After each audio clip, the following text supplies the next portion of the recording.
Thank you so much. It really is a pleasure to be here with you, and good afternoon. Again, my name is Jose Hernandez. I am one of the vice presidents in the technology organization at AARP. Before I start to walk you through a little bit of our journey in digital transformation, I want to talk to you about the company that I work for. So it may not be a surprise to a lot of you that out of the 9 to 10 million seniors that go hungry on a daily basis, AARP is there to be able to feed and serve them and support them. But did you know that AARP is also one of the country's top 5 tax preparers?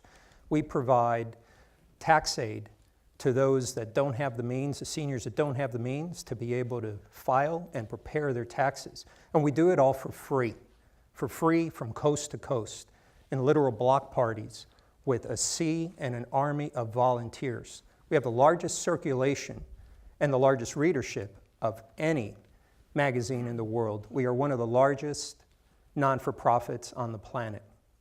Now, as far as market impact, the 50 plus in this country control over 80% of household wealth. They foster over $7 trillion a year in annual activity. So with 33 million members in over 24 million households, AARP sits smack dab in the middle of that market. So with that as a backdrop, I want to talk to you about our digital transformation. And in a phrase, this is how I like to describe it, which is aligning to disrupt, and more specifically, aligning to strategy so that we're able to disrupt through technologies. Now, there are 2 parts of this equation that I'm going to walk you through. The first part is what we did to align to strategy. The second part is a quick chat about disrupting through technology, and I hope at the end you'll see it's a novel approach for us in the way that we tackled that. So, in the digital chess game that actually is a transformation journey, we needed to make a couple of moves first before we can even turn around and say that we were aligning to any strategy. And here's the way that I like to describe it. It's by contrasting the go-dos of a well-established and traditional IT shop and going beyond for a true and evolving technology organization. Here's how to describe it. A typical, well-established IT organization is going to focus and point its technology towards automation, business process automation. I'd say that going beyond is focusing in on growth, understanding what those levers are, understanding specifically things like scale and top-line revenue. Project prioritization is a go-do and a very important go-do. But I would suggest that taking a look at technology investments and the portfolios, a well-balanced portfolio of technology investments is going beyond. Supporting individual business units, certainly a go-do and very important. I would suggest that what we need to do is to take the lessons of market and market segmentation that exists from a lot of these very successful technology, consumer goods and electronics and product development companies, and the way that they do that segmentation and use it internally in organizations so that you can get after real enterprise goals and not deal with the bickerings of different departments that want to tug on individual projects for you. And lastly, schedules. You can measure schedules. However, and that's very important because we've all got to crank out a bunch of work. I get it. But here's what I would say. I'd argue that what you really want to do is to start to measure outcomes, business-centric outcomes through the use of that technology. So, after we've made these moves, and with these moves in mind, I'm going to hit the play button on how we align to strategy. First things first, we go to market with our social impact agenda in 3 different ways: health, wealth, and self. Health is about access, wealth is about resources, and self is about a focus on the individual. What you see below that are our technology investment areas at AARP. Now, these are really kind of traditional programs, if you will. I'll stop here for a second and let you know that when we went through these, we didn't get these because the CEO told us that this is what she wanted. It wasn't us sitting around in long-winded focus groups with business partners so we could gain consensus. We arrived at this and formulated it independently. And there's one very important reason why we did and why it resonates with our business partners. And that's because we are business leaders first and technologists second. So what I'm going to do very quickly here and in short order is I'm going to take one of these programs show you how it aligns to our strategy using the concepts that I just talked to you about before. So I'm going to take Scaled Employee and that program. So from a technology investment standpoint for the program known as Scaled Employee, I know and have a deep understanding that 6 out of the 8 segments that sits behind this high-level strategy that I'm sharing with you all reference scale as an imperative for them to be able to hit the business outcomes that we've got within 2018. Investments. I have, as a business leader in the technology organization, a clear understanding of the cost structures that we have and a programmatic view of everything that we end up doing. And just like the SG&A lines that you've got in all of your P&Ls, labor is a material cost to us as well. And now markets. So I understand the external markets that we have to go chase for the social impact agenda that we have, but I'm able to use that same market and market segmentation approach and apply it to our workforce and what we do. And so here's our outcome. And the way that I pitch this is, when we take a look at technology investment out of our organization in Scaled Employee, the outcome should actually be that we can scale all of these social mission programs without a disproportionate increase in our labor cost. Now that's a mouthful, and it's a lot and something that you wouldn't normally expect out of a technology guy.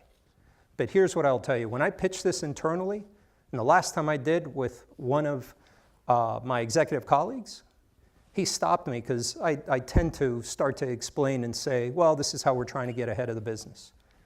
So he stopped me dead in my tracks in front of his leadership team, and he said, no, you're not getting ahead of the business. What you're actually doing is thinking about something and applying technology in a way that I don't know that anyone else in the building is doing. And that's one heck of a compliment. And that's exactly where technology organizations should be when they speak to their business partners. One of the things that I tell our teams internally is that technologists are valuable, and in this crowd, I think we'd all agree about that. But here's what I would say. Technologists that make it their business to know the business that they're in are invaluable.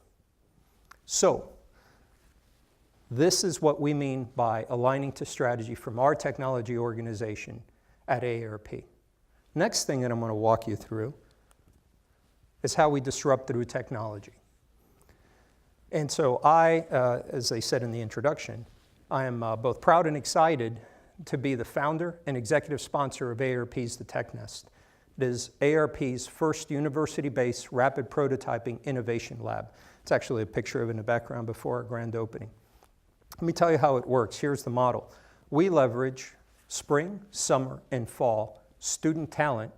We point them at prototyping with disruptive technologies, and we do so on behalf of the business. Here's why we can afford to do that, because of the location that we're at. We actually sit in the research park at the University of Illinois. Why there? Well, there are a couple of reasons for it. Number one, we're able to leverage top 5 engineering school talent. Number two, U of I is one of the top 20 innovative universities in the world on the basis of patent submissions and patent grants. They've got about 100 companies and 15 buildings spread across 75 acres, in business for approximately 2 decades, and a very sophisticated accelerator program for startups, which we leverage, and there are about 60 of them and counting at any point in time. That's why we're able to do that in that model out there. Channels. We go to market out there through the Tech Nest with 4 individual channels. 1, we can spin up prototypes at the Tech Nest. 2, we can leverage those startups that I was just talking about. 3, we're able to work directly with professors on an SOW basis, so we could leverage some of the technology they've got and some of the research and things that they're doing out there. And lastly, we can issue challenges, hackathons, if you will, for technology problems that we may be seeing on behalf of the business. Domains. Technology domains that we play with in that area are everything from machine learning to voice-enabled technology and biometrics. Objectives. So we've got both business objectives and operational objectives. I'll start with the operational ones because they're actually pretty simple. Do it cheap, do it fast. And here's what I mean. Do it fast is that we're able to spin up a prototype in weeks to a month, not months to a year. Do it cheap, I'm able to spin up a prototype for thousands of dollars, single-digit thousands, not hundreds of thousands, not millions of dollars. Business objectives out there. I point this asset not only at external products and services on behalf of AARP, I also point this asset at internal incremental innovation. And next, we want to point this asset at validating some of the assumptions that we have in our enterprise strategy. Now, results. I'll talk to you a little bit about that. As far as results, we wanted to go beyond and having a presence out at a research park, something beyond pretty PowerPoints and talking to a bunch of really crazy smart professors, which is kind of cool in its own right. But we wanted to do more than that. We've got business results, moving the needle for the business. And here's what that looks like. Hopefully it speaks for itself. Each one of these circles represents a prototype or a set of prototypes that we've actually built out within a 2-year basis out at the Tech Nest. Everything from machine learning, voice-enabled technologies, and you guys can kind of read what we've got on the bottom down there. Here's the other thing that I want to highlight to you and leave you with related to the Tech Nest, and that's speed and time to market. Here's what that looks like. From the time that I got the green light to establish the Tech Nest, I was able to hire a leader out there, vet out 200 resumes of students, select about 5 of them, spin up a bunch of prototypes, establish some of the prototyping processes and frameworks that we were going to go through, and build what you saw on the prior slide from nothing to something in about 90 days. That's speed. And that's what this is about. It's about getting these results fast and cheap. And hopefully, that's what you will see as a novel approach to the way that we disrupt through technology. So I'm going to leave you here with a actually where I started here, which is aligning to disrupt. Because if you're not aligning to your strategy, you can't disrupt through technology.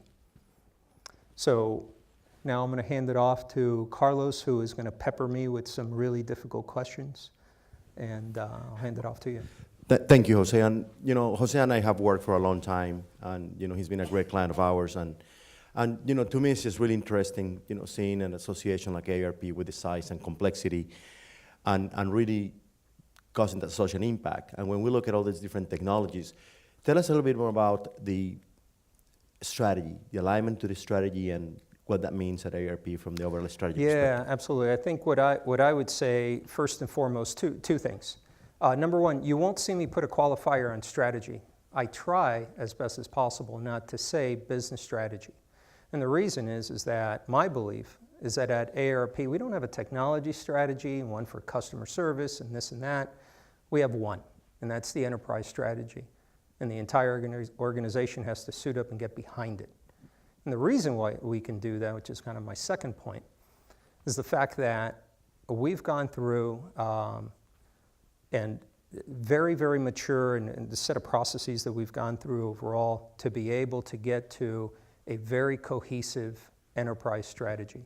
So we can align behind it because it's there, it's detailed, we could follow it, and it takes a lot. It takes a lot for the organization to be able to consume it, get into it, learn it, so they can figure out what they're doing in their individual groups to be able to align to it. What are the most difficult elements associated with exercising and executing that strategy? And as you bring new technologies, as you're trying to enable innovation internally through the IT organization and across all the different elements of the association, again, at the end of the day, it is how the association is helping the elderly and bringing different technologies and customer experience and digital experiences to them that will make things a lot easier for them. What are the biggest challenges from the business strategy perspective as you begin to push that innovation through technology? Yeah, I'm going to turn that inside of our technology organization. And I'll say that the biggest challenges lie there and not with our business colleagues out across AARP. The biggest challenge that we have is one of culture. And it really is to suggest that as we transition into and evolve, it's kind of an evolution in motion for us as a team. We take a look at our workforce of IT professionals. It has to be a very thoughtful conversation, because what we've classically learned over the last couple of decades as IT professionals isn't wrong. It isn't wrong at all, but it has to evolve. It has to evolve because of market forces and different technologies. So you've got to be very, very thoughtful as it relates to change management and how we engage our employees, have a conversation with them, a very open and honest conversation that says, this is where we're going. And if you're not along for the ride or it doesn't make sense to you, I want to be as equally thoughtful in helping you move on in your career. But if you're along for the ride, get on our back. We're going to evolve and be able to help you develop as a professional. So that is the most difficult part, and it's the most difficult part because you've got to put a ton of thinking and being very, very thoughtful in engaging your workforce. They owe it. They're owed that. We owe it to them. Right.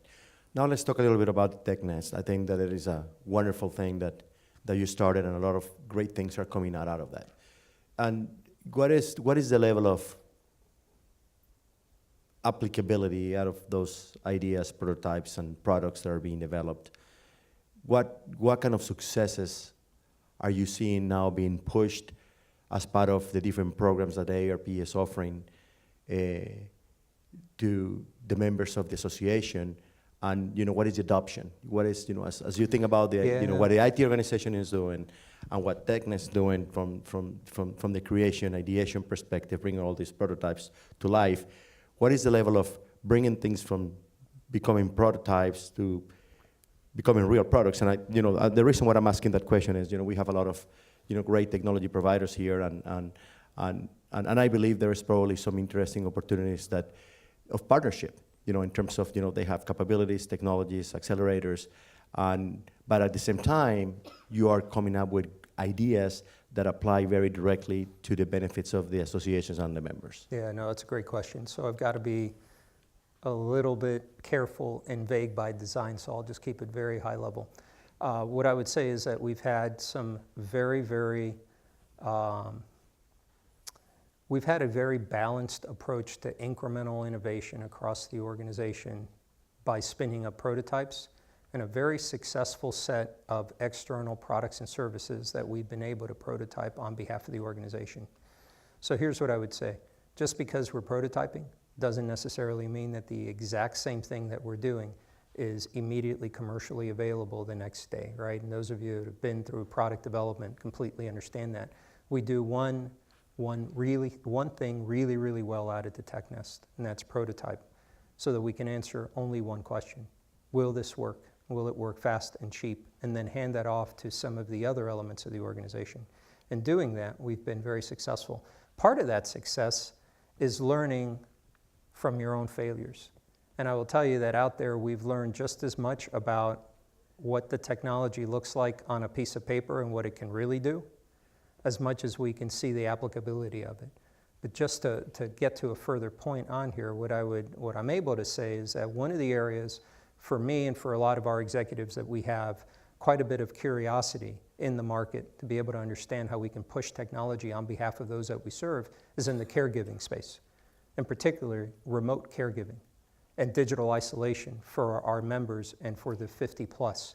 So the use of technology in those areas is something that is extraordinarily, a point of extreme curiosity to us as to how we can affect the market in those spaces, particularly as they align to our mission.